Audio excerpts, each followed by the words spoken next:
Beritakanlah firman, siap sedialah baik atau tidak baik waktunya. Shalom, puji Tuhan kita bisa berjumpa lagi dalam Renungan Harian edisi 26 Maret di hari ini. Mari kita berdoa sebelum kita membaca dan merenungkan firman Tuhan ini. Kita berdoa. Puji syukur kami naikkan kepadamu ya Tuhan, karena Tuhan masih berikan kami waktu dan kesempatan untuk membaca dan merenungkan sebagian dari firman-Mu. Roh-Mu yang kudus tolonglah kami, urapilah dan berkatilah kami dengan kebenaran firman-Mu di hari ini. Dalam nama Tuhan Yesus Kristus kami berdoa. Amin. Nats firman Allah yang menjadi perenungan kita bersama di hari ini, saya ambil dari Injil Yohanes pasalnya yang ke-15, pada ayatnya yang ke-12 sampai dengan ayatnya yang ke-17. Secara khusus saya akan baca ayat 14 dan 15. Demikian firman-Nya. Kamu adalah sahabatku, jikalau kamu berbuat apa yang kuperintahkan kepadamu. Aku tidak menyebut kamu lagi hamba, sebab hamba tidak tahu apa yang diperbuat oleh Tuhannya.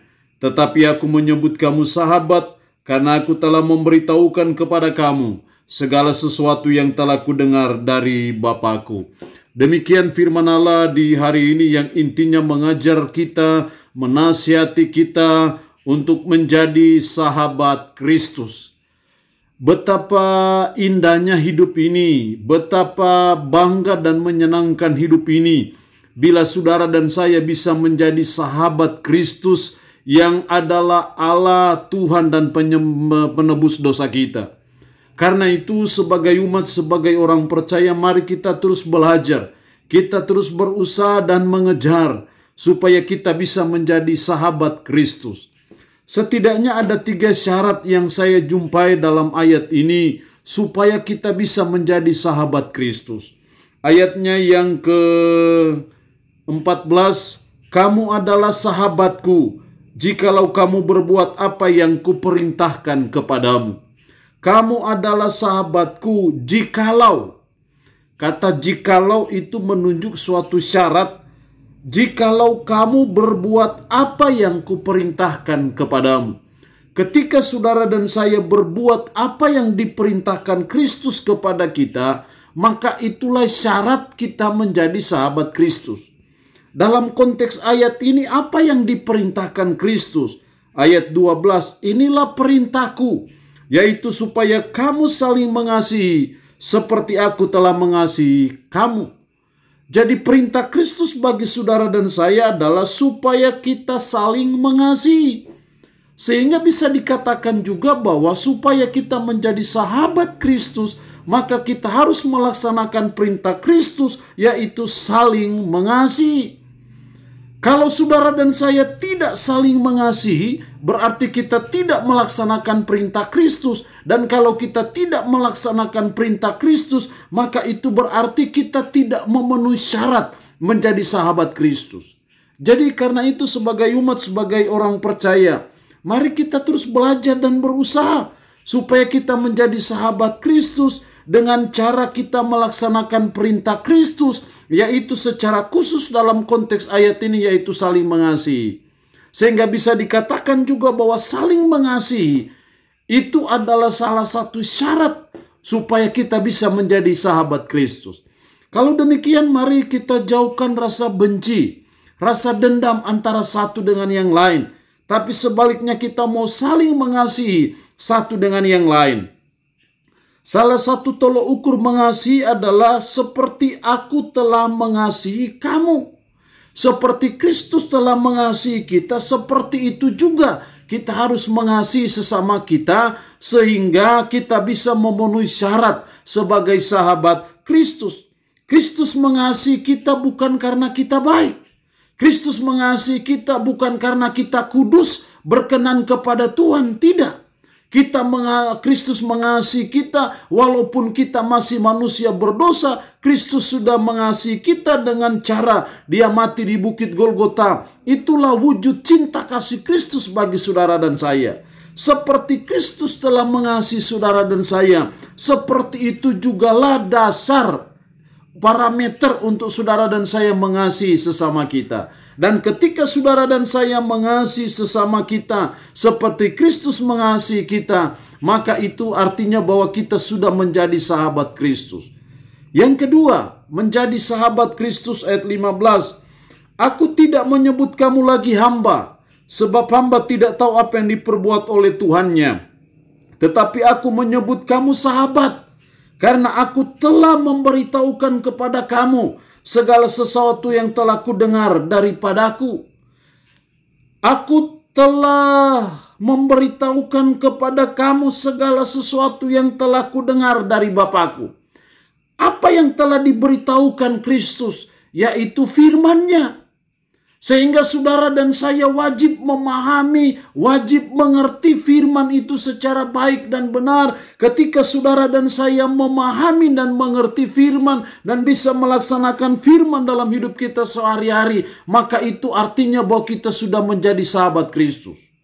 Jadi menjadi sahabat Kristus, yang kedua kita harus memahami firman-Nya dengan baik dan benar, karena itulah kehendaknya, itulah maunya saudara dan saya. Sehingga ketika saudara dan saya mengerti, memahami firman-Nya dengan baik dan benar, itu yang membuat saudara dan saya akan menjadi sahabat Kristus. Bagaimana kita mau menjadi sahabat Kristus yang baik kalau kita tidak tahu firman-Nya? Kalau kita tidak tahu firman-Nya, berarti kita tidak tahu apa maunya Tuhan, apa kehendak Tuhan, apa kerinduan Tuhan bagi kita.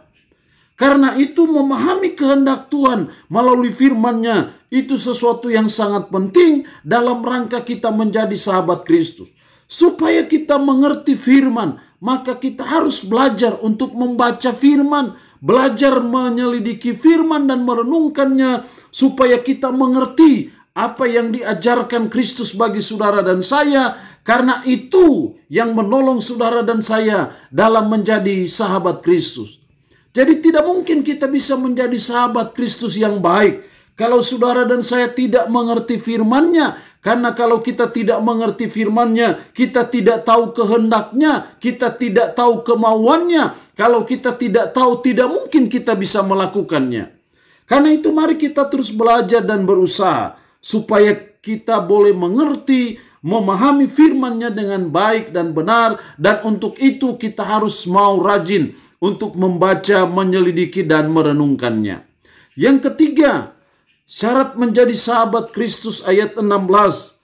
Bukan kamu yang memilih aku, tetapi akulah yang memilih kamu. Dan aku telah menetapkan kamu, supaya kamu pergi dan menghasilkan buah, dan buahmu itu tetap, supaya apa yang kamu minta kepada Bapa dalam namaku diberikannya kepadamu. Aku telah menetapkan kamu supaya kamu pergi dan menghasilkan buah, dan buahmu itu tetap. Dari sini kita melihat bahwa hal yang ketiga, supaya kita bisa menjadi sahabat Kristus, maka kita harus terus-menerus menghasilkan buah bagi Kristus. Dalam konteks ayat ini, menghasilkan buah bagi Kristus, di situ ada kata pergi. Kalau kita pergi berarti kita harus memberitakan Injil. Kalau kita memberitakan Injil, ada yang percaya, ada yang tidak percaya. Ketika ada yang percaya menerima Kristus sebagai Tuhan dan Juru Selamatnya, itu namanya buah dari saudara dan saya. Ketika saudara dan saya terus-menerus menghasilkan buah bagi Kristus, itu yang membuat saudara dan saya bisa menjadi sahabat Kristus. Jadi itu berarti bahwa sebagai umat, sebagai orang percaya, kita diajar, dituntut untuk kita harus pergi memberitakan Injil. Karena ini sudah menjadi tugas dan tanggung jawab saudara dan saya. Kitab Roma berkata bagaimana mereka percaya kalau mereka tidak mendengar. Bagaimana mereka mendengar kalau tidak ada yang memberitakan? Bagaimana ada yang memberitakan kalau tidak ada yang diutus untuk memberitakan? Kristus mengutus kita untuk pergi memberitakan Injil. Apakah mereka percaya atau tidak percaya itu bukan urusan kita. Urusan kita adalah kita harus pergi memberitakan Injil. Kalau ada yang percaya, menerima Kristus sebagai Tuhannya, bertobat dari dosanya, maka itu adalah buah yang kita hasilkan dari pemberitaan Injil. Dan ketika kita terus-menerus menghasilkan buah bagi Kristus, maka kita memenuhi syarat sebagai sahabat Kristus. Allah yang punya firman ini memberkati kita dengan firman-Nya di hari ini. Amin. Mari kita berdoa. Puji syukur untuk kebenaran firman-Mu di hari ini, yang boleh mengajar kami supaya kami menjadi sahabat Kristus. Tuhan, kami rindu supaya kami boleh menjadi sahabat Kristus, karena betapa bangganya kalau kami bisa menjadi sahabat Kristus. Karena itu tolonglah kami supaya kami melaksanakan perintah-Mu, yaitu saling mengasihi. Tolonglah kami supaya kami mengerti dengan baik dan benar akan firman-Mu, akan perkataan-Mu, dan kami terus melakukannya. Dan tolonglah kami supaya kami menghasilkan buah yang tetap, buah yang terus-menerus untuk kemuliaan Yesus Kristus, supaya kami bisa memenuhi syarat sebagai sahabat Kristus. Roh-Mu yang kudus menanamkan firman ini dalam hati dan pikiran kami. Sanggupkan kami untuk bisa menjalani hidup ini sesuai dengan firman-Mu. Hamba mohon berkat-Mu bagi umat-Mu yang mendengarkan firman Allah di hari ini. Berkat kekuatan, keselamatan, umur panjang, jasmani, Tuhan berikan kepada mereka. Umat-Mu yang saat ini dalam keadaan sakit, hamba berdoa dalam nama Yesus. Tuhan lawat, Tuhan jamah sakit penyakit yang dia derita, sehingga dia boleh mengalami kesembuhan ilahi yang asalnya dari Tuhan. Segala puji dan syukur dinaikkan kepadamu ya Tuhan. Kami menyerahkan sepenuhnya hidup kami dalam tangan Tuhan. Pimpin, jaga, dan lindungi kami semua. Terpujilah nama-Mu Tuhan. Dalam nama Tuhan Yesus Kristus kami berdoa. Amin. Shalom, sampai berjumpa lagi dalam renungan harian edisi berikutnya.